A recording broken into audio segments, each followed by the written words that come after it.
আসসালামু আলাইকুম ভিউয়ার্স, আজকে আমি লইট্টা শুটকি ভুনা করব। এটাই আপনাদের সাথে শেয়ার করছি, সাথেই থাকেন। কড়াইটা গরম হয়ে গেছে, তেল দিয়ে দিই বিসমিল্লাহ।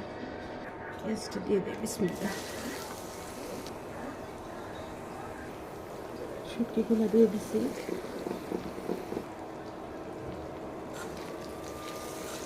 শুটকিটা দিয়ে একটু ভাজা ভাজা করে নিচ্ছি। 1 চামচের কম আদা রসুন বাটা দিয়ে দিলাম। 1/2 চামচের কম মরিচের গুঁড়া দিয়ে দিলাম। 1/2 চামচ হলুদের গুঁড়া দিয়ে দিলাম।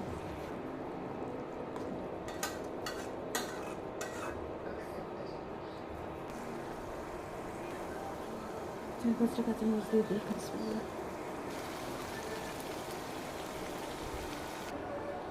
শুটকি ভুনাটা হয়ে গেছে, নামায় নিলাম।